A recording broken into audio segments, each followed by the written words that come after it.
Bismillah. Un jour, Maggie proposa à Adrian un pique-nique. Le jeune homme commença par répondre qu'il n'avait pas de temps à perdre pour de telles futilités. Parfois, il est plus sage de se rendre que de combattre, lui rappela-t-elle en agitant l'index. Est-ce là les deux seules possibilités qui me sont offertes, me rendre ou combattre? Oui, et sachez que je suis une combattante enragée. Adrian acquiesça finalement, estimant que ce n'était pas une si mauvaise idée.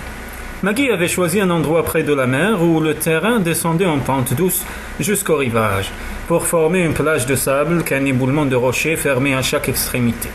Le temps était doux, le soleil tiède et caressant. Allongé sur la couverture, les mains sous la nuque et les jambes croisées, Adrian observait la jeune femme qui, de son côté, n'avait pas conscience de l'examen attentif dont elle était l'objet. Accroupie près du rivage, elle semblait absorbée dans la contemplation d'une flaque laissée par la mer. De temps à autre, elle levait les yeux vers les mouettes qui criaillaient dans le ciel. Adrian la vit remonter lentement la plage jusqu'à l'endroit où il s'était installé. Arrivée près de lui, elle tomba sur les genoux et après avoir épousseté sa jupe et ses mains du sable qui étaient collées, se mit silencieusement à ranger la vaisselle et les restes de nourriture à l'intérieur de son grand panier. Dans une bouteille restait un fond de vin qu'elle lui proposa de finir, mais qu'il refusa d'un geste. Il faillit éclater de rire quand elle saisit son verre, l'examina puis s'étant ravisé, porta la bouteille à ses lèvres et la vida d'un trait. Émoustillé, il observa sa gorge, songeant à l'effet que cela lui ferait de l'embrasser là, juste à l'intersection du maxillaire et du cou. Les yeux brillants, d'un désir aussi ardent que le soleil, il la regarda ranger la bouteille vide et les verres. Le vent ayant forci, son ample jupe grise se plaqua contre son corps. Adrien contempla un instant la cheville finement dessinée, les longues jambes, dont les multiples jupons n'auraient su lui faire oublier le galbe. L'image de Catherine lui revint, l'espace d'une fraction de seconde, sans qu'il pût se souvenir si ses formes lui faisaient autant d'effet que celles de Maggie. C'est à peine s'il en gardait une image fragmentaire, tant son esprit était désormais occupé par la femme qu'il avait épousée. Cela lui rappela la façon dont elle lui était apparue, le soir de sa brève visite dans sa chambre, pour lui avouer ses regrets de l'avoir forcée. Les lèvres d'Adrien esquissèrent un demi-sourire quand il songea au traitement qu'elle avait infligé à son bureau. Il lui avait fallu une bonne semaine pour tout remettre en ordre. Maggie n'avait rien trouvé de plus ingénieux que de classer les documents par ordre alphabétique. Qui pouvait ranger une facture de 40 boîtes de saucisses juste avant un bon d'expédition de 10 000 livres de sucre? Maggie. Qui avait déchiré sa commande de tabac à chiquer? Encore Maggie, la femme qu'il avait épousée, celle qui partageait sa vie et à qui il avait laissé entendre que leur relation serait désormais platonique. À ce moment-là, j'étais furieux, se dit-il, et c'est assez parfois pour faire dire à un homme des choses qu'il ne pense pas. Mais la situation s'est grandement améliorée depuis. Je commence même à m'habituer à elle. Maggie mit un terme à ses pensées en ramassant son panier pour regagner le buggy. Il lui emboîta le pas, s'emparant au passage de la couverture, qu'il plia avec le plus grand soin. Elle se retourna pour la lui prendre des mains. Leurs doigts se frôlèrent, un bref instant. Leurs regards se caressèrent. « Merci », souffla-t-elle avant de pivoter et de lui offrir la vision de sa chevelure cuivrée, tombant dans son dos. Adrien en profita pour la contempler de la tête aux pieds. Elle songeait aux instants difficiles qu'elle avait vécus. Elle n'avait pas dû connaître une existence facile, pour avoir accepté de s'exiler ainsi à des milliers de kilomètres de son pays natal. « J'ai l'intention d'aller à l'ancienne Syrie, demain. Si le cœur vous en dit, je serai heureux que vous m'y accompagniez. » La jeune femme se retourna brusquement, si enthousiaste qu'elle faillit se jeter au cou de son mari. Mais ayant appris à se modérer, elle porta pudiquement la main à sa poitrine en ouvrant de grands yeux surpris. Des yeux qui fascinaient, littéralement, Adrien. Aujourd'hui, il semblait doré comme une coulée de miel, traversée par un rayon de soleil. Puis le regard s'assombrit, dubitatif. Sans doute se demandait-elle quelle mouche le piquait. « Ou l'ancienne Syrie ?» répéta-t-elle d'une voix hésitante. « Elle se trouve à 3 heures de route d'ici, en buggy. Il n'en reste plus grand-chose, mais nous nous en servons comme entrepôt. Il y a certains livres de contes sur lesquels je ne parviens pas à remettre la main. Peut-être les a-t-on oubliés là-bas. » Elle lui sourit.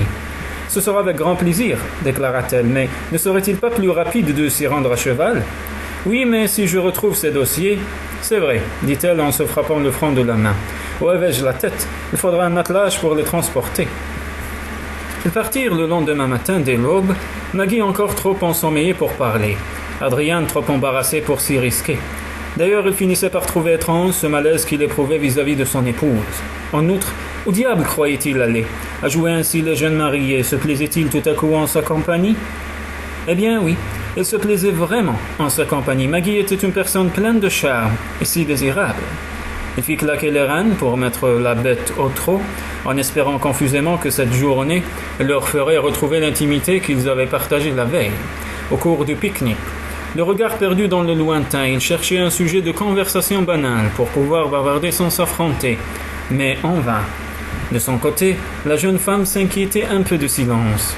Il redoutait surtout qu'Adrienne se mette à lui poser des questions insidieuses sur sa vie en Écosse.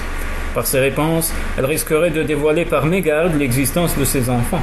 C'est pourquoi elle décida de prendre l'initiative et, au lieu d'évoquer son passé, d'inciter plutôt Adrienne à lui parler du sien. « Ross m'a appris que vos parents ont été tués par les Indiens. » Il hocha la tête. « Ainsi que mon frère Andrew. Je n'ai jamais vu d'Indien. À quoi ressemble-t-il » Les seuls dont je puisse parler, ce sont les Comanches. C'est un peuple belliqueux, mais surtout extrêmement courageux. Ces gens sont capables de se lancer dans une bataille même en se sachant vaincus d'avance. Cela m'a fait penser aux Écossais. Oui, je crois, en effet, que les Comanches et les Écossais se ressemblent en bien des façons. Dans ce pays, les Blancs sont aux Indiens ce que les Anglais sont aux Écossais. Les Indiens n'ont aucune confiance en nous, et je crois qu'ils n'ont pas tout à fait tort. Vous semblez prendre leur parti, ou au moins éprouver pour eux une certaine sympathie. Ils ont massacré 3 membres de ma famille, enlevé ma sœur et fait 5 jeunes orphelins. Je n'irai pas jusqu'à dire que leur manière d'agir me soit sympathique. Simplement, nous ne nous sommes pas toujours comportés loyalement envers eux. N'avez-vous jamais songé partir à la recherche de votre sœur? Si, pendant longtemps, mais plus maintenant. Même si je la retrouvais, ce ne serait plus une blanche. Le regard d'Adrienne se fit lointain. Il s'agitait sur la banquette. Dans l'état actuel des choses, il est préférable de la laisser où elle est, ajouta-t-il. C'est une Comanche à présent. Le reste de la route se poursuivit dans le silence jusqu'à l'ancienne Syrie. Une fois là-bas, la récupération des livres de Kant se révéla plus longue que prévu. Le jeune homme jugea bon d'expliquer. « J'avais l'intention de vous faire visiter les environs, dit-il en empilant les lourds registres à l'arrière du buggy. Mais le temps a passé plus vite que prévu. » Il leva les yeux vers le ciel avant de préciser. « Nous devons nous hâter de rentrer avant la tombée de la nuit. Il ne fait pas bon de s'attarder sur ces chemins en buggy. Nous aurions tôt fait d'y briser notre cieux. » Le retour se passa dans une atmosphère détendue. Mais curieusement, plus Maggie se sentait à son aise, moins elle avait envie de bavarder. Bien calée sur son siège, elle admirait le paysage. De temps à autre, elle posait une question, et Adrien lui répondait sans se faire prier.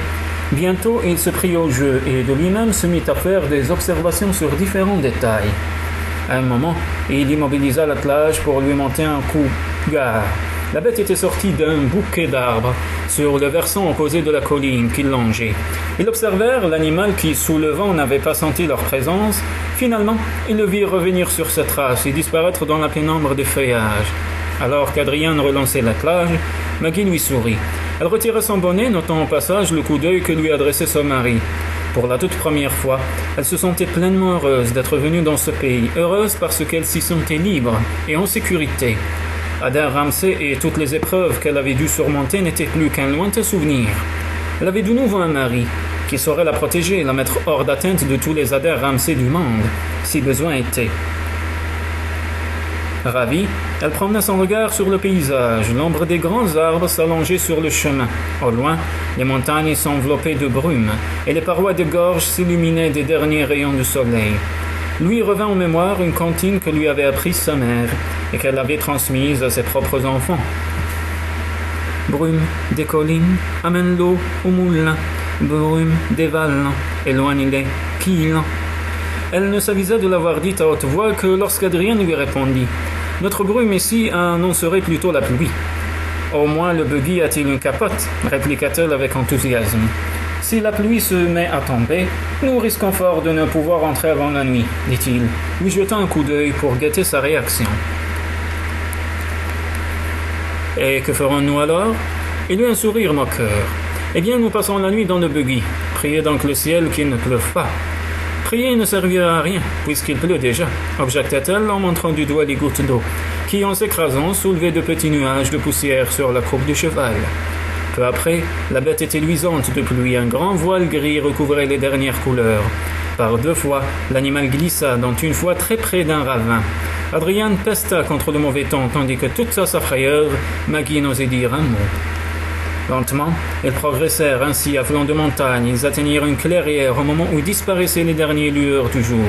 « Nous allons faire une halte ici, » décréta Adrian en mettant pied à terre. « Cela nous permettra d'attendre la fin de l'orage sans risquer d'être frappés par la foudre. » Le vent se mit bientôt de la partie, et l'air fut saturé d'odeur d'humus et de pain. Craignant qu'une bourrasque ne soulevât sa robe, Maggie se rapprocha du centre de la banquette et transit. Par la chute brutale de température, s'emmitoufla dans une couverture. Le menton dans les mains, elle regarda son mari entraver le hongre à une souche. L'obscurité était presque totale. Retirant son ciré, Adrian rejoignit la jeune femme et l'étendit par-dessus la couverture. « Cela gardera la couverture au sec. »« Merci, » répondit-elle avec un geste pour l'inviter à s'en recouvrir. « Je suis très bien comme ça, je vous remercie. » Maggie haussa les épaules pour dire ce qu'on vous voulez. Puis penchée en avant, elle se mit à tâtonner sous la banquette. Adrian fit entendre quelques soupirs d'impatience et s'exclama enfin. « Mais que diable faites-vous ? Je cherche à attraper la nappe. J'ai rangé un reste de poulet, vous n'avez pas faim ? Non, ça tombe bien. Il n'en restait pas beaucoup et j'ai l'estomac dans les talons. » Quelques tâtonnements encore et les doigts de Maggie se refermèrent sur le quartier de volaille. Elle se redressa avec un petit cri de triomphe et, dépliant le sachet de papier brun, en proposa une part à son mari. « Êtes-vous certain de ne pas en vouloir ? » « Non. » Elle dévora le morceau de poulet, il y en avait encore moins que dans son souvenir. Adossé à la banquette, Adrian rabattit son chapeau sur ses yeux, étendit les jambes et les bras croisés se prépara à dormir. « La nuit menace d'être longue, » se dit la jeune femme, « très longue. » Elle termina sa cuisse de poulet en émettant un certain nombre de bruits, aussi divers qu'incongrus. Puis, après s'être copieusement léché les doigts, elle reprit son exploration sous la banquette. Repoussant son chapeau, Adrian lui décocha un regard venimeux. « Quoi encore ?» fit-il irrité. « Je crois qu'il restait aussi une pomme. Nom d'un petit bonhomme. » Il se mit à chercher à son tour, tellement pressé d'en finir que leurs têtes se heurtèrent à plusieurs reprises. Enfin, il se redressa en s'écartant. « La voilà, votre satanée pomme. À présent, allez-vous dormir. » Il posa le fruit sur ses genoux. « Dormir » répéta-t-elle. « Est-ce vraiment ce que vous souhaitez ?»« Oui, absolument. Que croyez-vous que nous puissions faire, perdus au milieu de nulle part ?»« Bon, inutile de se fâcher. » Elle croqua dans sa pomme, croque une fois, 2 fois, 3 fois. « Allez-vous faire silence à la fin ?»« Oui. » Et croque. Mâche et croque. « Maggie, soupira-t-il. « Oui. » « Je devine que vous le faites exprès, vous savez. »« Exprès de quoi ? D'être affamée ?» répliqua-t-elle, heureuse que son mari ne pût voir son sourire satisfait dans l'obscurité. « Non, de manger bruyamment votre satanée pomme. Mais enfin, je peux me remplir l'estomac si je ne la mange pas. »« Oh, et puis, peu importe, » grommela-t-il en lui tournant le dos. Croque, mâche. Il en reste une bouchée. La voulez-vous ? Non. Croque, mâche. Voilà, elle avait fini. Ayant lancé le trognon au loin, elle s'adossa pour dormir. Bonne nuit. Pas de réponse. Adrian ? Toujours pas de réponse. Adrian ? Par tous les saints, qu'y a-t-il encore ? Je vous ai dit bonne nuit, il me semble. Et il poussa un nouveau soupir. Eh bien, bonne nuit. Elle changea de position, et comme celle-ci ne lui convenait pas, elle en changea encore, jusqu'aux larmes des essieux qui gémissaient d'impatience. Par le saint nom du Christ. Allez, ça va tout ça. Que faites-vous ? Je m'installe. Et combien de temps cela vous prend-il habituellement ? Quoi donc ? Votre fichue installation ? Je ne sais pas, je ne me souviens pas d'avoir passé la nuit dans un buggy auparavant. Pour l'amour de Dieu, tonna-t-il. Allez-vous vous taire et dormir à la fin ? Oui, et vous ? L'envie de lui tordre le cou le démangeait. Adrian n'aurait su dire combien de temps il restait ainsi à écouter le crépitement de la pluie sur la capote du buggy et tous les sons que Maggie produisait afin de s'installer. Un veau lâché dans un grenier n'aurait pas fait davantage de vacarme. Occupé à remâcher sa rancœur, il ne s'était pas rendu compte qu'elle avait fini par trouver sa place. Il dut s'assoupir car lorsqu'il reprit conscience, la pluie avait cessé. Maggie, elle, semblait profondément endormie. Bientôt le ciel se déchira sur le disque lunaire, inondant la clairière de sa lumière argentée. Adrian distingua la silhouette du cheval, puis tout près de lui le visage de sa compagne. Elle s'était endormie assise, le menton sur la poitrine. À voir ses traits chiffonnés, elle se dit que sa posture devait être terriblement confortable, mais qu'au moins elle se tenait tranquille. Alors, quitte à passer pour un égoïste, il préférait 100 fois la laisser ainsi, plutôt que de lui faire changer de position et risquer de la réveiller. De toute façon, cela ne durerait pas. Elle allait sûrement s'éveiller d'un moment à l'autre, en se plaignant d'avoir été piqué par un moustique. Puis il se reprit, se demandant d'où lui venait pareille idée. Jamais encore il n'avait entendu Maggie se plaindre de son sort, ce qui était d'autant plus méritoire qu'il ne lui avait pas facilité la vie. Mieux que cela, à ses vitupérations et à ses paroles acerbes, elle avait opposé un optimisme et une bonne humeur inébranlables. Alors qu'il la regardait dormir, la jeune femme s'agita et murmura des mots dont il n'a pu saisir le sens. Puis elle se tourna sur le côté et se rapprocha jusqu'à se blottir contre lui. Certes, il aurait pu lui faire un coussin de son torse, l'entourer de son bras, sauf qu'il n'abuserait pas de sa situation, ni ne ferait aucun geste qui prêtait à confusion, surtout après avoir prétendu que leurs ébats n'avaient été qu'un accident. Pourtant, accident ou pas, cela ne changeait rien au fait qu'elle était sa femme et que même s'il se défendait d'être épris d'elle, il la désirait. Elle était belle, son corps était souple et ferme aux bons endroits, et il se rappelait parfaitement les sensations qu'il avait éprouvées à la sentir nue contre lui. Il baissa les yeux sur elle en se disant que, s'il osait, il pourrait la tenir étroitement serrée, comme sa poitrine ne fût-ce que pour lui faciliter le sommeil. Mais il n'osa pas. Il se borna à la repousser doucement contre le dossier. Lui ayant assuré une position à peu près confortable, il lui tourna le dos et tenta de se rendormir. Il y serait peut-être pas venu si, quelques minutes plus tard, Maggie ne s'était mise à son tour sur le côté, pour venir appuyer sa joue et ses seins contre son dos. Le jeune homme serra les dents et, avec un grommellement irrité, se retourna. Il allait lui dire « Oh, et puis zut, venez donc ici !» Quand elle se jeta ni plus ni moins dans ses bras. Coincé en travers de la banquette, les pieds calés sur le rebord du buggy, il la tint serrée tandis que, dans un froissement de jupon, elle cherchait la position la plus appropriée. Fermer les yeux et feindre de vouloir dormir n'y changerait rien, songea-t-il, car au train où allaient les choses, une certaine partie de son anatomie n'allait pas tarder à entrer en contact avec l'équivalent de son anatomie à elle. Diable! La nuit menaçait d'être plus mouvementée qu'il ne l'avait cru. À quel moment il se mit à lui caresser le dos et enfuit son visage dans son opulente chevelure? Il n'aurait su le dire exactement. Baissant le regard, il s'aperçut qu'elle le scrutait. Ses yeux magnifiques reflétaient le disque de la lune. Pas un instant il ne songea à la repousser, et encore moins au fait qu'un autre l'avait possédée avant lui. Elle savait seulement qu'en plus d'être terriblement désirable, elle était sa femme, toute proche et à sa place très précisément, c'est-à-dire entre ses bras. Avec une lenteur extrême, la main qui caressait son dos remonta lentement jusqu'à la nuque. Le pouce effleurant les fines boucles qui bordaient l'oreille, délicatement enroulée, troublée, la jeune femme savait ce qu'il adviendrait si ce jeu venait à se prolonger. Un tressaillement la secoua de la nuque jusqu'au rein et se perdit en fourmillement le long de ses cuisses quand Adrien lui baisa les cheveux, puis le front, puis les yeux. Elle aurait été fort capable de lui résister d'ailleurs, elle y songea un court instant, sauf qu'elle n'en avait aucune envie. Venant de lui, tant d'attention et de délicatesse lui étaient jusqu'alors inconnus. Lorsque, redressant la tête, elle posa les yeux sur son mari, elle distingua sa bouche, aux lèvres pleines et exquises. À l'expression de son regard, elle avait l'air de se demander si elle allait le repousser. Puis il inclina la tête et pressa ses lèvres contre celles de Maggie. La réponse fut immédiate. Elle noua aussitôt les bras autour de son cou. Il se figea indécis, ne sachant qu'il devait prendre l'initiative ou la lui laisser, en se disant que, d'une façon ou d'une autre, son plaisir n'en serait pas moins grand. Dangereuse chose que le désir, cette irrésistible envie de la femme que l'on tient dans ses bras, se disait-il. Il faudrait 3 fois rien pour qu'un homme y perde l'esprit. Il sentit le poids de Maggie se déplacer contre lui alors qu'elle se redressait pour lui prendre le visage, à 2 mains, et l'embrassait passionnément. « Maggie, oui, vous rendez certaines choses très dures à supporter, savez-vous » lui murmura-t-il à l'oreille. Elle fit entendre un rire de gorge grave et sensuel. « Je peux le rendre plus dur encore, souffla-t-elle en se saisissant son membre dressé dans sa main. Dieu du ciel, haleta le jeune homme. Elle posa un doigt sur sa bouche. Détendez-vous. Détendez-vous, Maggie. Pour toute réponse, il eut droit à un sourire, mais à travers son pantalon, la pression se fit plus forte, tandis que de son nez, elle lui chatouillait le cou. Détendez-vous, répéta-t-elle, détendez-vous et pensez à autre chose. Autre chose, tout à fait. Il l'entoura de ses bras. Je n'ai aucune envie de penser à autre chose en un instant comme celui-là. Et pourquoi? Voulez-vous bien vous taire et m'embrasser, Maggie? ce qu'elle fit avec ferveur en plaçant ses mains de part et d'autre du visage de son mari. Elle lui administra un baiser à réveiller un volcan éteint. Adrian n'aurait jamais imaginé que son corps pourrait réagir avec autant de violence aux assauts d'une femme. Mais il est vrai qu'il n'avait jamais subi d'assaut de la part d'une femme.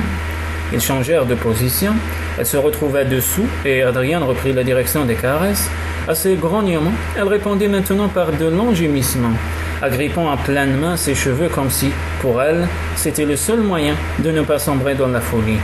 Collée à lui, elle laissa échapper un oui, frémissant, et ne le lâcha que le temps de lui laisser déboutonner son pantalon. La seconde suivante, il était de nouveau sur elle, sa bouche cherchant avidement la bouche de Maggie. « Je vous veux en moi, le pressa-t-elle. C'est une excellente chose, murmura-t-il. Elle était prête, et lui tout autant. Après quelques coups de boutoir, il l'entendit allaiter. « Nous allons trop vite, chuchota-t-il. Je ne veux pas aller trop vite. Nous prendrons notre temps la prochaine fois, octa-t-elle, le corps secoué de convulsions. L'instant suivant, il fut remporté par une myriade d'étincelles multicolores. 10 minutes passèrent, comme suspendues, les pensées d'Adrian oscillaient entre la satisfaction et l'envie de recommencer tout de suite. « Nous prendrons notre temps la prochaine fois, avait-elle dit.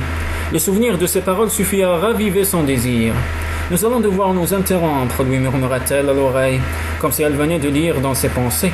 « Nous interrompre? Auriez-vous perdu la tête? Non, mais vous avez perdu votre chapeau. Je n'avais jamais vu de cheval dévorant un feutre avec autant d'appétit. » En se tordant le cou, le jeune homme vit son Stetson, ou ce qu'il en restait, dépasser de la gueule de l'animal. Maggie fut saisie d'un fou rire incontrôlable. « Cessez de vous moquer de moi, protesta-t-il, c'était mon chapeau préféré. Certes, mais ce n'était qu'un chapeau, et vous ne pouvez m'interdire de trouver la chose amusante. » Il grimace. « Vous la trouveriez moins amusante s'il s'agissait de l'un des vôtres. Ne vous fâchez pas, Adrien, ce n'est pas moi qui l'ai mangé.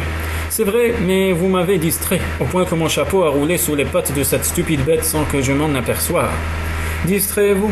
Croyez-vous que cela soit possible? S'exclama-t-elle d'un ton faussement étonné. Puis se pelotonnant contre lui pour s'endormir, elle ajouta. Oui, je crois que j'ai enfin réussi à vous distraire. Adrien demeura silencieux. L'esprit en ébullition, trop d'événements venaient de se produire qui avaient, entre Maggie et lui, créé des liens auxquels il ne s'était pas préparé.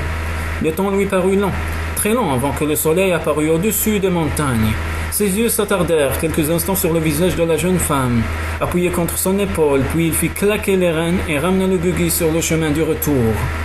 Il esquissa un sourire quand Maggie s'agita, grimaça, cherchant une meilleure position, secouée par les cahots du buggy. Finalement, elle s'allongea la tête posée sur les genoux d'Adrien. La seule chose dont Maggie aurait pu se plaindre à propos de son mariage, c'est de ne pas voir assez souvent son mari. Parfois il était parti aux premières heures du matin, parfois il rentrait tard dans la nuit, parfois l'un et l'autre dans la même journée. Lorsqu'elle y fit allusion, un soir, Adrien eut l'audace d'afficher un air surpris. « Vous aimeriez que je travaille moins? Puis-je en connaître la raison ?»« Parce que je me plais en votre compagnie. » Il examina le plat que les cloches d'argent n'avaient pu garder au chaud. « Vous auriez dû dîner, de toute façon. Je suis trop fatigué pour être de bonne compagnie. » Le repas terminé, il déclara avoir encore quelques tâches à accomplir qu'elle ne pouvait remettre au lendemain, laissant entendre qu'il souhaitait être seul. Après qu'il eut gagné son bureau, la jeune femme alla dans la cuisine pour dire à Molly de rejoindre ses quartiers. « Dès que j'aurai fini de tout ranger, » lui répondit la cuisinière. « Je m'en chargerai, » insista Maggie. « Rentrez donc chez vous, votre mari doit s'impatienter. » Molly haussa les épaules. Il est habitué. Il fait toujours un somme en attendant mon retour. Elle ne se réveille que pour mettre les pieds sous la table. Dans ce cas, allez lui préparer son dîner. Un peu de ménage me fera le plus grand bien. Que se passe-t-il? S'étonna la cuisinière. Vous êtes-vous querellé avec votre mari? Seriez-vous en retard dans vos menstruations? Attendiez-vous un enfant? Rien de tout cela, Molly, s'esclaffa la jeune femme. Dans ce cas, c'est M. Adrien qui vous fait encore des misères. Elle devrait s'occuper un peu plus de vous, au lieu de s'absenter comme il le fait. Êtes-vous certaine de ne pas vous être disputée? Pas à ma connaissance, Molly. Pourtant, il ne m'a pas semblé très heureux ce soir. Si vous ne vous êtes pas querellé, je me demande ce qui peut bien le tracasser. Je ne sais pas. Des problèmes à la Syrie, probablement. Il a peut-être des remords de vous avoir reproché d'avoir été marié. Vous en a-t-il reparlé? Maggie réfléchit quelques secondes. Non, j'ai l'impression qu'il a fini par s'y habituer. La cuisinière eut un sursaut de stupeur. Est-ce que ça veut dire qu'il s'est amouraché de vous? Je n'irai pas jusque-là. Pourquoi? Croyez-vous que ce soit impossible? Oui, s'il persiste à se conduire aussi sottement. Les deux femmes restèrent un moment face à face à se regarder. Enfin, rien ne doit être impossible pour une Écossaise, ajouta Molly. Puis elle décida de prendre congé. Une fois la cuisine récurée, Maggie se sentit beaucoup mieux. Le travail l'avait détendue. Raccrochant le tablier prêté par Molly, elle s'empara de la lampe à pétrole et se dirigea vers le hall d'entrée. Remarquant le filet de lumière qui filtrait sur la porte du bureau, elle y entra résolument, quitte à interrompre Adrienne dans son travail. « Il est tard, dit-il en levant le nez de ses livres de Kant. Je pensais que vous étiez couché. Je vous croyais dans votre chambre, moi aussi. Je suis épuisé, moulu, et pourtant je dois encore rédiger 2 lettres, à l'intention des familles des ouvriers morts la semaine dernière, dit-il en caressant sa nuque endolorie. Postant sa lampe sur un guéridon, Maggie passa derrière la table de travail et entreprit de masser vigoureusement les épaules de son mari. Cela n'a rien de surprenant, commenta-t-elle. Vous n'avez guère dormi au cours des dernières semaines. Je me demande ce qui vous tourmente autant. Vous auriez dû me parler de ces accidents. J'aurais peut-être pu vous aider, d'une façon ou d'une autre. Je vous l'ai déjà dit. Je ne veux pas que vous vous inquiétez. Maggie esquissa un sourire. Je m'inquiète davantage quand vous ne me dites rien, rétorqua-t-elle. Je sais, admit-il en lui tapotant la main. Puis il ajouta, se raclant la gorge comme si la proximité de la jeune femme lui causait un embarras soudain. Bien. À présent, il faut que j'écrive ces lettres pendant que j'en ai encore l'énergie. Je peux le faire à votre place si vous voulez, proposa-t-elle. Il hésita. Il est tard, vous devriez être couché. J'aurai demain tout le loisir de me reposer, ce qui n'est pas votre cas. En outre, j'ai peut-être plus de tact que vous pour écrire ces choses. Maggie le regarda réfléchir, avec l'impression de pouvoir suivre le fil de ses pensées. La proposition le tentait, certes, mais en même temps l'idée de la laisser s'immiscer dans ses affaires le dérangeait. Elle retint son souffle immobile. « Très bien, décida-t-il en se levant pour lui céder sa place. Les noms des familles sont inscrits sur cette feuille. Pour ce qui est des termes, vous choisirez ceux qui vous semblent les plus appropriés. À ces lettres, vous joindrez les billets de banque que voici, correspondant à leur salaire avec un supplément de ma part. Dites-leur. » Il s'interrompit puis haussa les épaules. « Vous savez bien ce qu'il faut écrire. »« Oui, je le sais, » acquiesça-t-elle. Trempant sa plume dans l'encrier, Maggie se mit au travail. Elle ne releva les yeux qu'une fois la première lettre achevée, pour se rendre compte qu'Adrienne était partie. Le lendemain soir, il franchit le seuil de la maison, épuisé. Ses traits étaient creusés par le souci et la tension nerveuse qui, au long des jours, n'avaient fait que s'accentuer. Quand Molly vint annoncer que le dîner était servi, Maggie le trouva dans la bibliothèque endormi sur le canapé, les pieds croisés sur les accoudoirs. Il avait un air vulnérable et enfantin. Étrange attitude, se dit-elle, de la part d'un homme qui, si soucieux de ne jamais être pris en défaut.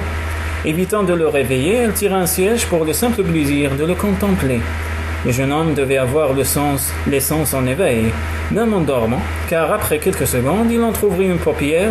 Maggie attendit, le coude appuyé sur les genoux, le menton dans la main, qu'il fut complètement éveillé.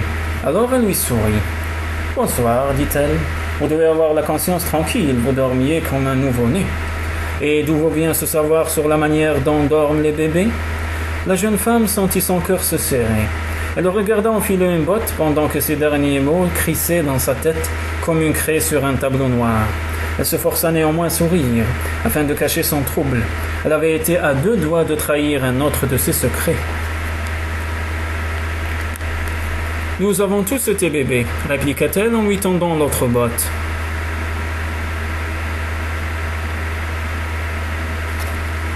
Ils se mesurèrent quelques instants de regard, mais c'est lui qui le premier détourna les yeux, pour lâcher négligemment. « Êtes-vous certaine d'être une duchesse ?»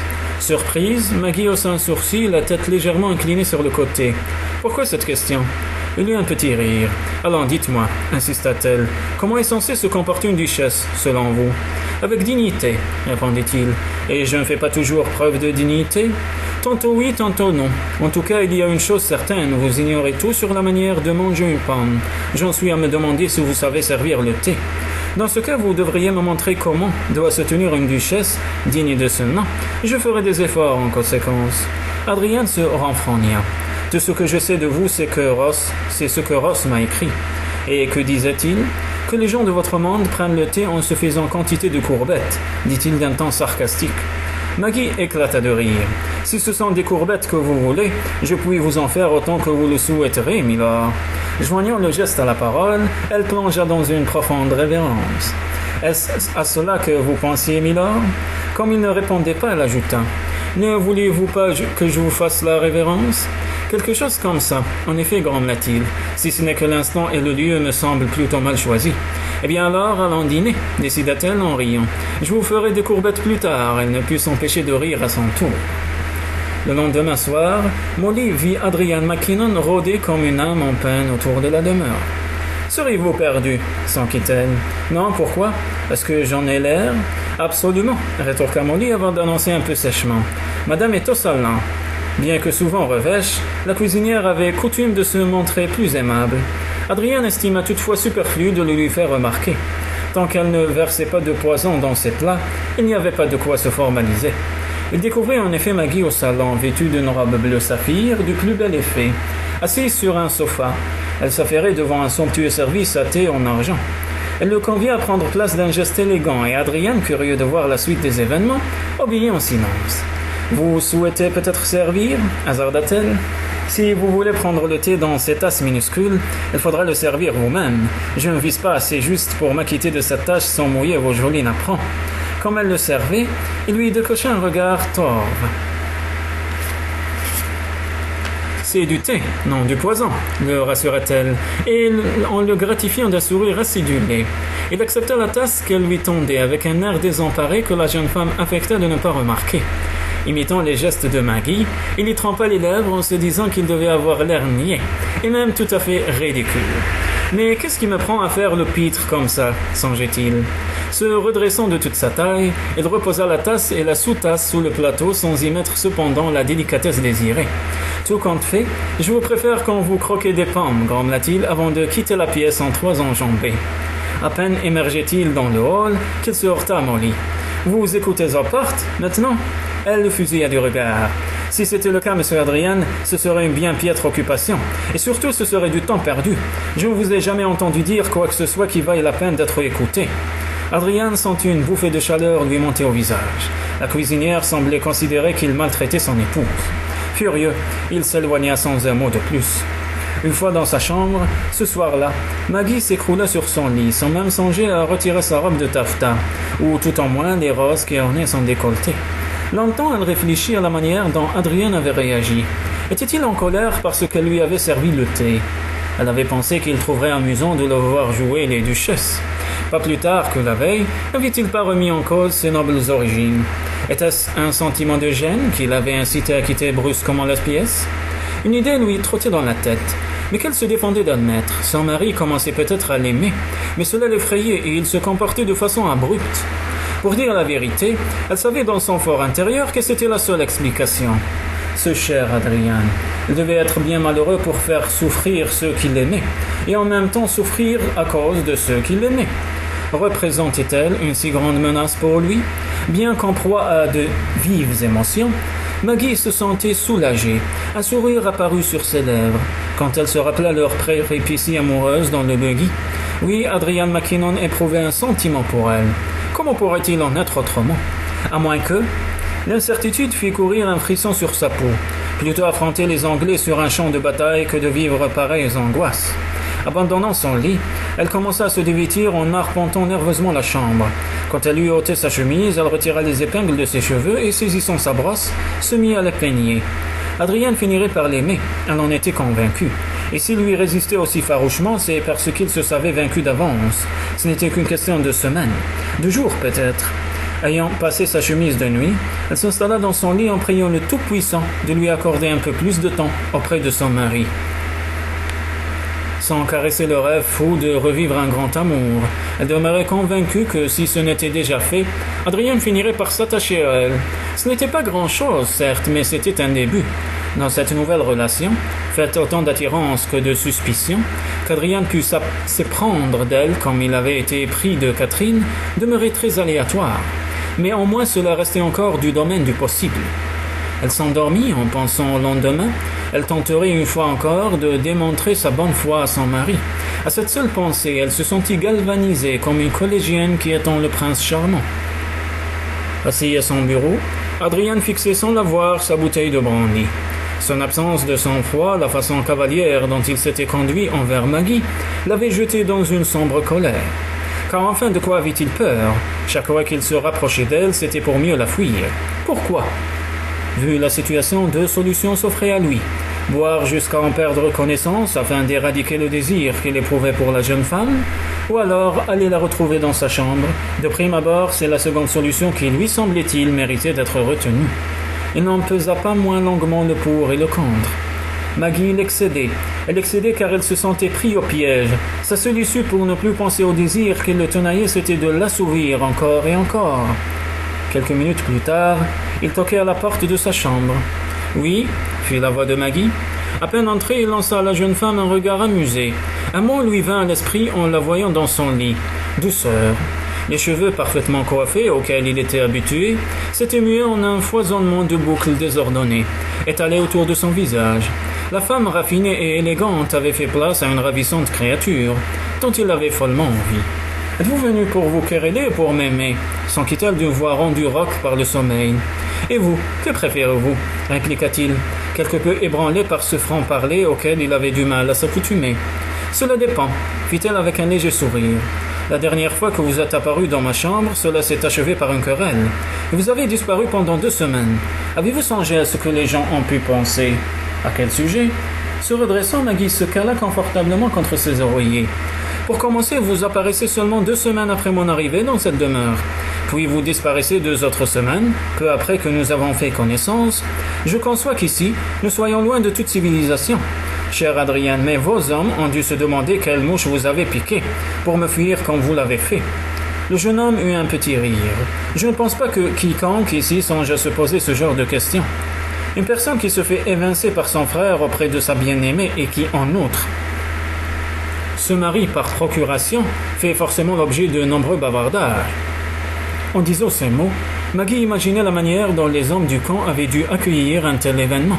Et connaissant leur penchant pour les plaisanteries, elle imaginait tous les sarcasmes dont Adrian avait dû être victime.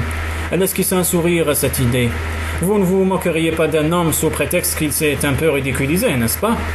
Le sourire de la jeune femme s'élargit. « Oh que si, surtout si cet homme c'est vous !» Il tressaillit. « Moquez-vous autant que vous voudrez, » grommela-t-il. « Pour celui qui le vit, cela n'a rien de drôle, croyez-moi. »« Je vous crois volontiers, » admit-elle, retrouvant son sérieux. « Vous auriez dû voir les yeux de mes hommes, quand je leur ai annoncé un matin au petit déjeuner que mon frère avait trouvé une femme et qu'il l'avait épousée pour moi.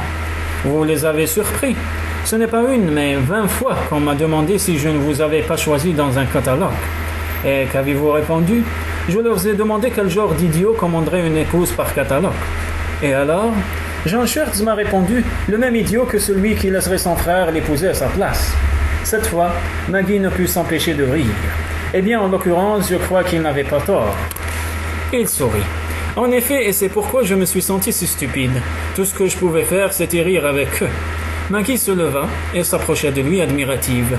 Rares étaient les hommes capables de se moquer de leur propre embarras. Pareil à un flux magnétique, le désir les attirait irrésistiblement l'un vers l'autre. Fascinée par la lueur rieuse de son regard bleu, elle scruta son beau visage, n'osant croire que cet homme était son mari. « Maggie » dit-il d'une voix éraillée. L'instant suivant, il la prenait dans ses bras, entre lesquels elle se blottit en se fondant tendrement contre lui. À peine eut-elle conscience qu'il la repoussait avec délicatesse pour la couvrir de baisers, remontant les courbes de son corps, ses doigts délacèrent le ruban de sa chemise de nuit, dénudant son cou, écartant le vêtement sur ses épaules, jusqu'à le faire glisser sur le sol dans un chointement soyeux. Des frissons la parcouraient, non de froid, mais à cause du regard brûlant dont il la couvait. Quand elle esquissa un geste pour enjamber la chemise de nuit, il murmura « Laissez, je vais vous regarder ». Se penchant sur le côté, le jeune homme tourna le bouton de la lampe jusqu'à ce que le corps de sa femme lui apparût en pleine lumière. Les lèvres entrouvertes, Maggie retenait son souffle. Elle vit Adrien lever lentement la main et la poser sur son sein. « Je vous sens toute tremblante, » constata-t-il. « Seriez-vous nerveuse ?»« Mes nerfs n'y sont pour rien, » murmura-t-elle. « Quoi donc alors ?»«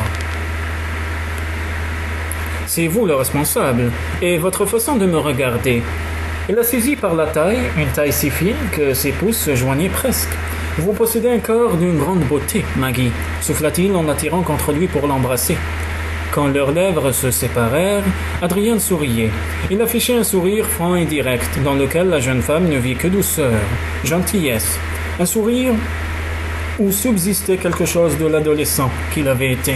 Fini le cynisme, oubliez la rigueur et la causticité. Voilà que cet homme révélait enfin ses véritables sentiments. Était-ce de l'amour? Je ne... Chut, l'interrompit-il en posant un doigt sur ses lèvres. L'attirant de nouveau contre lui, il embrassa son front, puis descendit lentement sur la joue, le cou, suivit la ligne de l'épaule agitée de légers tressaillements.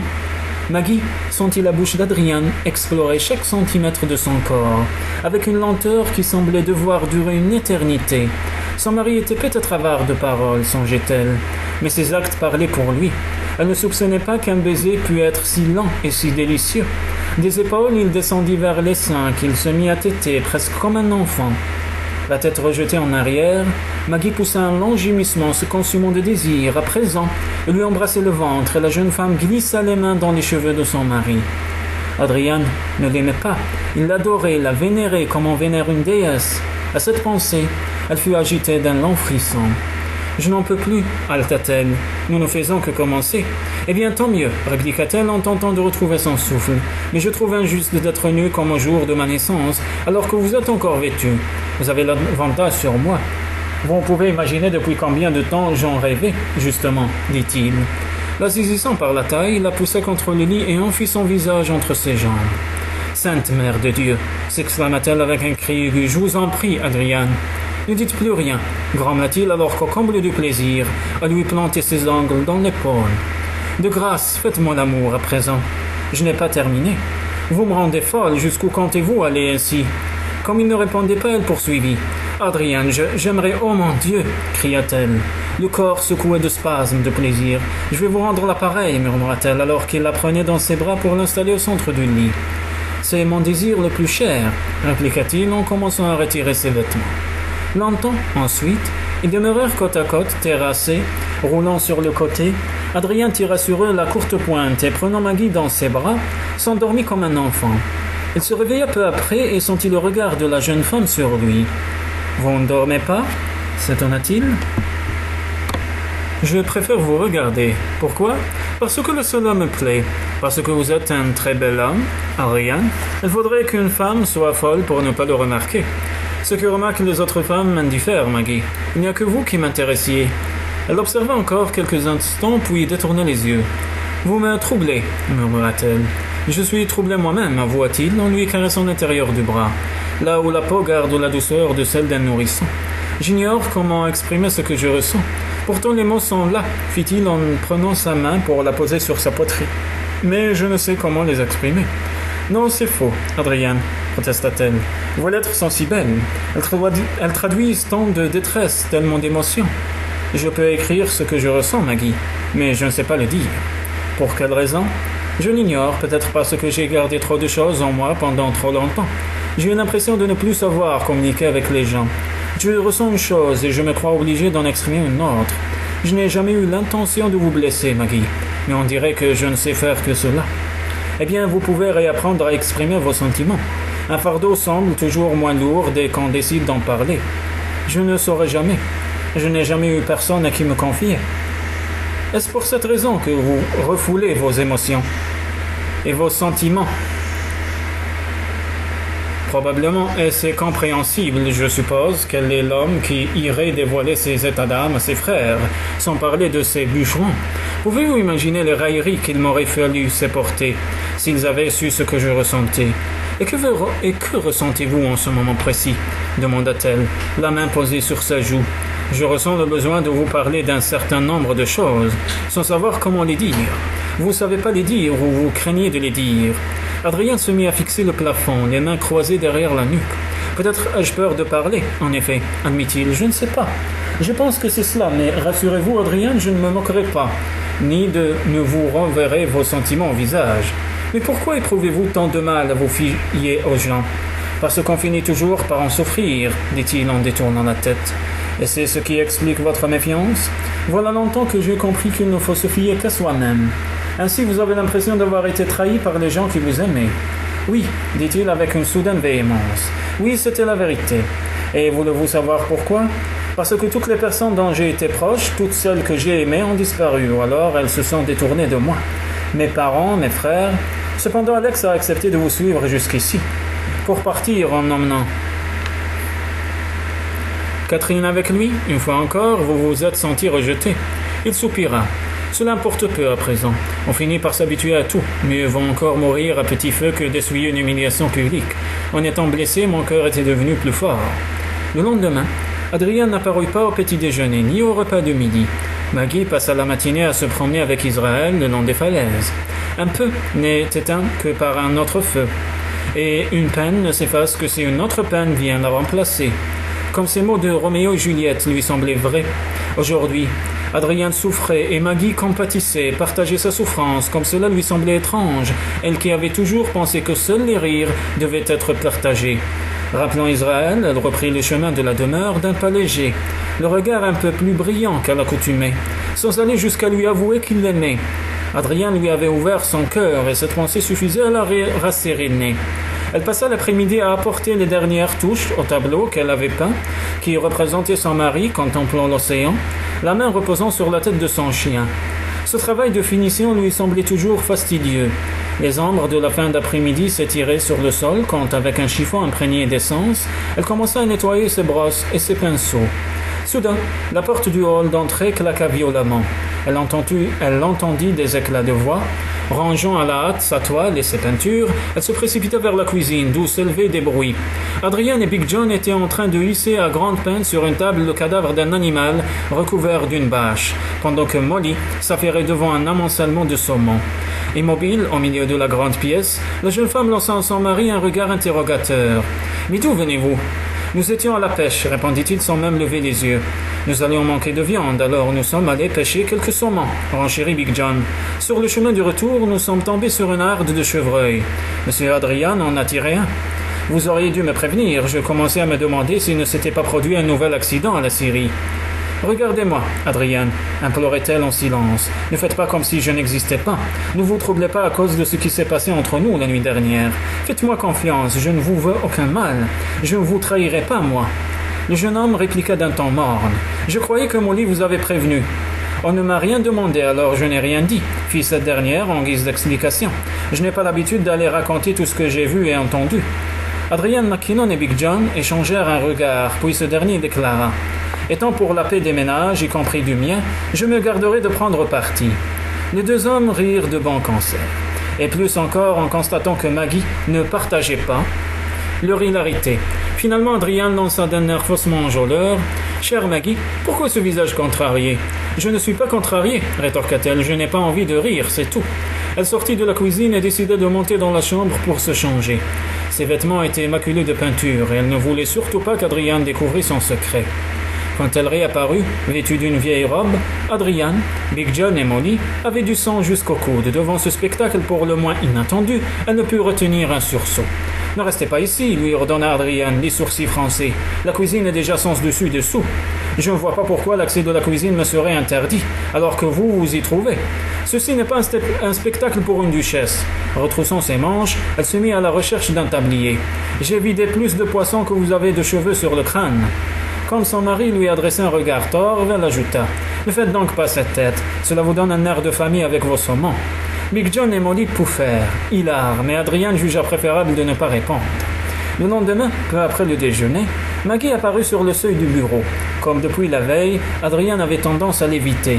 Elle avait l'intention de lui parler, de dire que bien qu'il lui eût ouvert son cœur, son attitude ne s'était guère améliorée. La seule chose qui en avait résulté, c'est que les sentiments qu'elle éprouvait pour lui s'étaient considérablement amplifiés. Toutefois, avant même qu'elle eût prononcé un mot, Big John pénétra en trombe dans le bureau. « Saviez-vous que Matt Greenwood était employé chez Talbot et Pop avant de venir ici ?»« Non, je l'ignorais, » répondit Adrian en regardant Maggie se défaire de sa cape et de son bonnet. « Comment l'as-tu découvert ?»« C'est le nouveau, Saunders, qui me l'a appris. Il a essayé de se faire embaucher par Talbot avant de se joindre à nous. » Et c'est ainsi qu'elle a aperçu Greenwood. Mais cela ne signifie rien, tu sais comme moi que les bûcherons aiment changer d'employeur, aller d'exploitation en exploitation. Pas quand ils sont contre-maîtres. Adrian fronça les sourcils. Veux-tu dire que ce Greenwood était leur bras droit ? Big John acquiesça. Ça donne à réfléchir sur tous les accidents que nous avons eus ces derniers temps. Vous ne pensez pas? Oh que oui. Voulez-vous que je le renvoie? Non, ce que je veux, c'est le prendre sur le fait. Trouve quelqu'un d'assez futé pour garder un œil sur lui. Je veux être au courant de ses moindres gestes. C'est déjà fait, le rassura Big John. Burt Highwood, un gars en qui j'ai entièrement confiance, ne le quitte plus d'une semaine. Très bien, conclut Adrian, avec un geste pour indiquer à Big John qu'il pouvait disposer. Puis, se tournant vers Maggie, il remarqua le panier d'osier qu'elle avait apporté. « Je me suis dit que vous n'aviez pas eu le temps de déjeuner, » expliqua-t-elle. « Je vous ai préparé quelque chose à grignoter. »« Je n'ai pas le temps, Maggie. Pas maintenant, mais je vous remercie quand même. » Elle poussa un soupir. « Eh bien, si c'est comme ça, c'est moi qui vous nourrirai. Et ne venez pas me dire que vous n'avez pas le temps d'ouvrir la bouche pour mastiquer et que j'y mettrai. Sachez que bien des hommes aimeraient être à votre place. » La regardant déballer son panier, Adrien ne put s'empêcher de penser combien ces ouvriers, pourtant simples et frustes, en étaient venus admirer la jeune femme. On ne manquait pas une occasion de lui faire remarquer qu'elle était une épouse hors du commun, et que peu de femmes se seraient habituées à cette rude existence. Il se disait même parfois que c'était exactement la femme qu'il avait désirée, et il comprenait pourquoi Ross l'avait choisie pour lui. Il ne cessait de penser à elle jour et nuit. Levant les yeux, Maggie vit que son mari l'observait. Après un bref sourire, elle prépara en fredonnant une assiette de muffins aux myrtilles qu'elle posa devant lui. Sans égard pour sa mine désabusée, elle continua à déballer les provisions qu'elle avait apportées. Adrienne avait appris à ses dépens qu'elle était douée d'une patience à désarmer toute personne normalement constituée. En outre, elle possédait un sang-froid redoutable. À tout prendre, le plus simple serait encore de faire preuve d'ouverture d'esprit et de sérénité. Il esquissa une grimace devant les monceaux de nourriture qui s'accumulaient sur son bureau, puis imaginant les railleries de ces hommes, en le voyant pique-niquer dans son bureau en compagnie de sa femme, il se leva d'un bond. « Remballez tout cela dans votre panier, » commanda-t-il, « je n'en ai pas besoin. » « Vous ignorez ce dont vous avez besoin, Adrian McKinnon. Voilà une tirade que vous m'avez déjà servi à plusieurs reprises. » Décrochant son Stetson du porte-manteau, il gagna la sortie, non sans avoir, en passage, raflé un pain de maïs. Le reste de l'après-midi, il le passa à la scierie, à vérifier 3 fois de suite les mêmes colonnes de chiffres, et à briser les mines de ses crayons. De guerre lasse, il s'adossa à son fauteuil et les mains sur la nuque, les pieds croisés sur son bureau, décida que ses efforts étaient inutiles, qu'il ne pouvait se concentrer sur son travail ni réfléchir à rien. Sauf à Maggie. Étrange chose tout de même, de constater que malgré le climat d'anxiété qui régnait dans l'entreprise, malgré la tension incessante qui l'opposait à son épouse, il se sentait presque satisfait, d'une certaine façon. Satisfait, lui, il fit basculer ses jambes avec une telle brusquerie qu'il faillit tomber à la renverse. Satisfait? Le mot avait d'étranges résonances dans son esprit. Pourtant, pour être tout à fait honnête, il devait admettre qu'en dépit des différends qui les opposaient, il se trouvait satisfait de Maggie. Content de sa présence, mais loin de la rassurer, cette constatation le jetait dans un sentiment où l'incrédulité le disputait à l'agacement. En vérité, il ne pouvait admettre que la jeune femme fût capable de combler ses désirs au-delà de ce qu'il avait espéré. Quant à admettre qu'il brûlait d'amour pour elle, il se frotta les joues, rendues râpeuses par une barbe naissante. Ce matin-là, il avait décidé de ne pas se raser, tout comme il avait écarté l'idée qu'il commençait à s'attacher à Maggie, qu'il éprouvait pour elle de tendres sentiments. Les marches de bois du perron résonnèrent d'un pas lourd, et la silhouette haute et massive de Big John apparut dans l'encadrement de la porte. « Un bateau arrive », annonça-t-il laconiquement. « Où est Maggie ?» s'enquit Adrian, se disant qu'elle aimerait peut-être le voir accosté. Il y a quelques instants, elle était encore à l'infirmerie. Le temps pour Adrian de rejoindre le débarcadère, Maggie s'y trouvait déjà, Israël à son côté.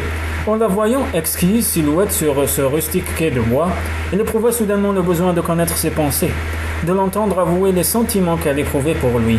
Il ouvrit la bouche pour l'appeler, mais ses paroles moururent sur ses lèvres. Son esprit était tellement accaparé par ce qu'il voulait dire qu'il n'avait pas remarqué la femme qui s'approchait de Maggie. 2 enfants s'agrippaient à sa longue cape, un 3e semblait endormi dans ses bras. « Qui est-ce » songea-t-il, les sourcils froncés. « Et que diable vient-elle faire ici ?» Molly apparut à son tour. Adrien se tourna vers elle incrédule. Qu'est-ce que c'est ? Mais qu'est-ce que ça veut dire ? D'habitude, on appelle cela des enfants, répliqua Molly. Mais pourquoi ont-ils débarqué ? Que viennent-ils faire ici ? Je n'en ai pas la moindre idée. Pourquoi ne le demandez-vous pas ? La cuisinière s'interrompit tandis qu'Adrien se dirigeait lentement vers son épouse. Le visage de marbre, Maggie avait l'impression que tout le poids du péché originel venait de retomber sur ses épaules. Adrien observait sa lèvre frémissante, son front livide. Elle déglutit péniblement. ouvrit la bouche, mais aucun son n'en sortit. Lorsque leurs regards se rencontrèrent, elle sentit son cœur se serrer douloureusement. « Adrian » bredouilla-t-elle, Les yeux du jeune homme glissèrent vers les enfants, puis revinrent sur Maggie. « Ce sont vos enfants » devina-t-il d'un ton égal. « Ce sont vos enfants ?» Je voulais vous le dire, mais... L'agrippant brutalement par le poignet, il l'attira contre lui pour crier si fort que tout le camp l'entendit. « Quand aviez-vous l'intention de me le dire, grand Dieu? 3 enfants !» Elle se libéra brusquement. Inutile de crier. Mes oreilles fonctionnent parfaitement bien. Il ricana. J'en suis certain, mais ce n'est sûrement pas le cas pour votre esprit. Si par un heureux hasard vous avez l'intention de vous expliquer, je vous conseille de le faire séance tenante. Claquant des dents, Maggie tenta de rassembler ses mots. Elle aurait voulu faire la preuve de sa bonne foi en lui expliquant qu'elle avait toujours eu l'intention de... Bon, sans parler. Qu'voulez-vous que je vous dise? Que vous n'ayez déjà compris. Ce sont mes enfants, tous les 3. Y en a-t-il d'autres? Comme elle secouait la tête, il insista. Vous êtes sûr de ne pas en avoir 5 ou 6 autres cachés quelque part? Certaine. Et je suis censé vous croire. Que me cachez-vous, Maggie? Combien de surprises de ce genre vous me réservez-vous encore? Aucune, je n'ai rien à cacher. Il eut un rire méprisant. Ah bon? Je conçois que vous soyez en colère, mais ce n'est pas ce que vous croyez. Je n'avais nullement l'intention de vous abuser. Vraiment. Oui, je voulais vous révéler la vérité. Si tel est le cas, pourquoi ne pas l'avoir fait? Vous en aviez largement le temps. Qu'est-ce qui vous en a empêché? Elle se mordit la lèvre. Le temps, justement. Quoi que vous en pensiez, j'ai manqué de temps. Et vous osez gâcher mon existence parce que vous n'avez pas eu assez de temps. Je ne vous blâme pas d'être furieux contre moi. Furieux, dites-vous? Le mot est trop faible pour exprimer ce que je ressens. Même foudrage ne suffirait pas. Malgré sa colère, ses yeux trahissaient l'immense douleur qui le déchirait. « Damnation !» s'exclama-t-il. « Je tenais à vous. J'aurais même pu vous aimer. » Ces mots firent bondir le cœur de Maggie. Il n'est pas trop tard pour cela. Alors qu'elle tendait la main pour le toucher, le jeune homme eut un sursaut, comme s'il craignait de se brûler. « Croyez-moi, Adrian, je ne voulais pas que vous l'appreniez de cette façon. Je pensais disposer de plus de temps. Pourquoi? Pourquoi vous fallait-il plus de temps? Parce que je vous aime et que je craignais de vous perdre. » Il crispa les mâchoires. « Je n'en crois pas un mot. C'est la vérité, je suis éprise de vous. Pour votre malheur, Adrian, je vous en prie, laissez-moi vous expliquer. » Mais il n'était plus disposé à l'écouter. Une fois encore, il s'était ridiculisé. À présent, elle devait bien se moquer de lui. Maggie, la douce Maggie, l'avait berné. Les enfants s'étaient arrêtés à quelques dizaines de mètres, retenus par la femme qui les accompagnait. Maggie les rejoignit et ils se jetèrent dans ses bras. Adrian se sentait à cet instant précis très seul, abandonné de tous. Il souffrait le martyre, il se disait que décidément, toutes les femmes étaient des traîtresses. Elle tourna vers Molly un regard désespéré. À son côté, Big John baissait la tête, gêné. « Qui est la femme qui les accompagne? Je suppose qu'il s'agit de leur nurse ou de leur gouvernante, quelque chose comme une bande d'enfants, répondit Big John. Ils ne peuvent pas rester ici. Vous n'allez quand même pas les renvoyer, intervint Molly. Ils ont voyagé pendant des mois, monsieur Adrian, et je vous rappelle que ce sont des enfants. Ce serait inhumain de les renvoyer. Que diable voulez-vous que j'en fasse? Je ne sais pas, grommela la cuisinière avant d'aller rejoindre sa maîtresse. Adrian regarda Maggie accueillir ses enfants avec toute l'affection que peut témoigner une mère si longtemps séparée de la chair de sa chair. Mais en dépit de sa joie, quelque chose semblait ne pas aller. Avec Maud, elle s'exprima en termes sobres, contenus, et l'arrivée de Molly ne fit qu'ajouter à la solennité de leur entretien. Quelques minutes plus tard, Adrian vit la cuisinière revenir vers lui. « Que se passe-t-il? Les avez-vous invités à rester ?» s'enquit-il. « Non, mais je pense que vous devriez le faire. L'enfant que la gouvernante porte dans ses bras est brûlante de fièvre. Elle ne survivrait pas à un autre voyage, même par beau temps. Et vous savez ce qu'il en est dans l'hémisphère sud dans cette période de l'année. » Adrian ne pouvait parler. Il se sentait pris au piège. « Eh bien, intervint Big John, ils ne vont pas rester sur ce quai jusqu'au jour de l'apocalypse. Voulez-vous que je me charge de les noyer ?» Cette tentative de plaisanterie n'eut aucun effet. Ne dis pas d'absurdité. Est-ce que cela veut dire qu'il faut les conduire jusqu'à votre demeure? Évidemment, répliqua le jeune homme entre ses dents. Flanqué de Fletcher et de Barry, Maggie prit place dans la carriole, Ainsley serré dans ses bras. Molly s'était installée sur la banquette avant entre Maud et Adrian. Pâle, saisie de vertige, Maggie ruminait son désespoir. Ses enfants étaient arrivés trop tôt, quelques semaines encore, quelques jours, et elle serait parvenue à se faire définitivement accepter par Adrian. Dès lors, elle lui aurait révélé leur existence, comme elle en avait toujours eu l'intention. Pourtant, alors qu'elle observait à la dérobée le visage fermé de son mari, elle eut conscience que la faute revenait entièrement à elle. Ne t'inquiète pas, ma petite fille, murmura-t-elle à l'oreille d'Ainsleigh. Maman est près de toi, maintenant. Tu n'as plus à t'inquiéter. Quand ils parvinrent à la grande demeure, Adrien enleva d'autorité la fillette des bras de sa mère. Après l'avoir confiée à Molly, il aida Maggie à descendre de la carriole en lui serrant assez fort la main pour bien laisser entendre que son geste n'était dicté que par la courtoisie. « Adrien, laissez-moi. »« Non, je ne peux pas, je sais ce que vous ressentez, c'est impossible. Vous n'en avez pas la moindre idée, au contraire. Je suis navré, je voulais tout vous révéler. J'espérais seulement disposer d'un peu plus de temps. »« Vous me l'avez déjà dit. » Elle poussa un soupir. « Avais-je tort de vouloir me faire aimer de vous, afin que vous puissiez comprendre ma situation ? Tout cela est parti d'un malentendu. Je ne vous comprends pas, ni vous, ni tout ce qui peut vous concerner. Du reste, je ne veux plus essayer. Adrien, je vous en prie. Non, c'est fini. » Elle scruta son regard. « Alors qu'entendez-vous de moi ? Que je parte ? Est-ce que cela que vous voulez ? Que je reparte pour l'Écosse avec mes enfants ?» Le visage d'Adrien n'était plus qu'un masque de pierre.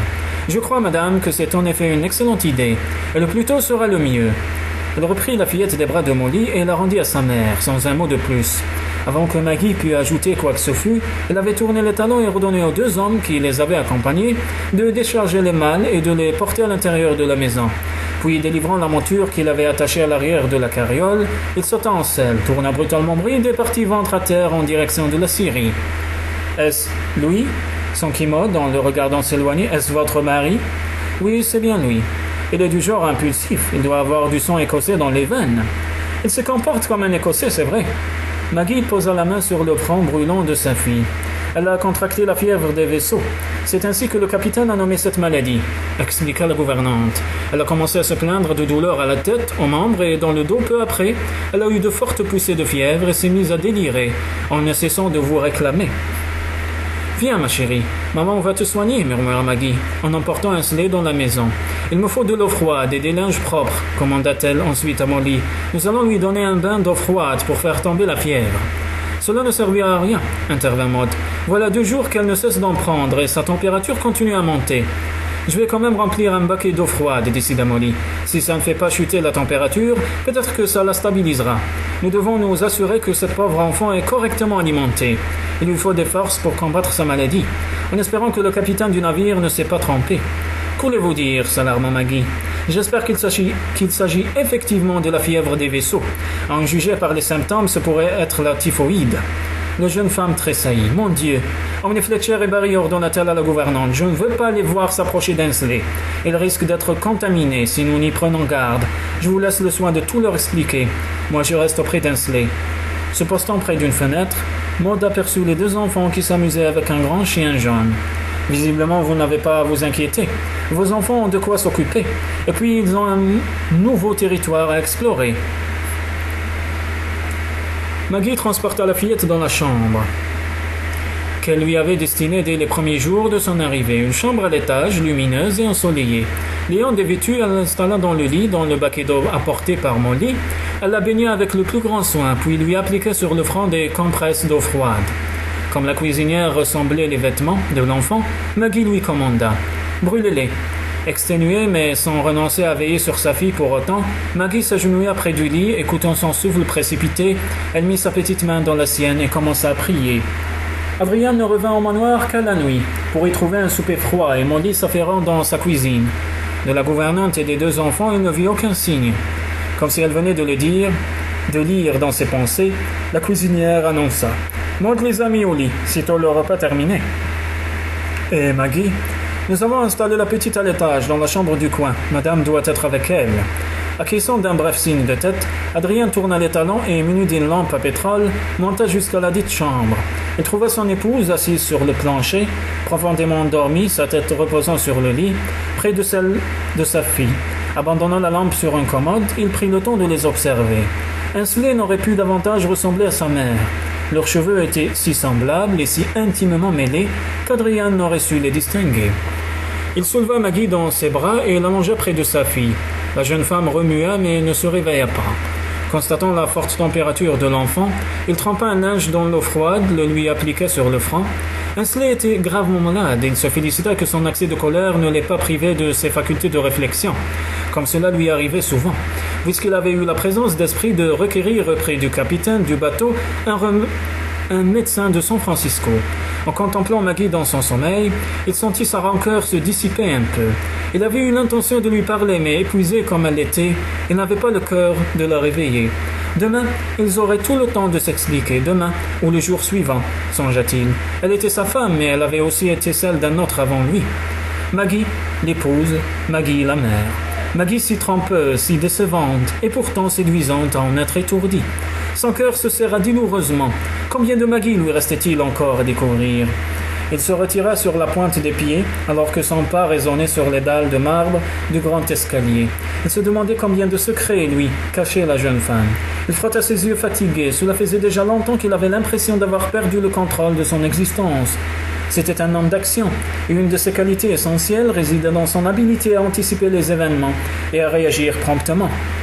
Mais depuis que cette Écossaise avait fait éruption dans sa vie, il évoluait dans un état de confusion quasi permanent.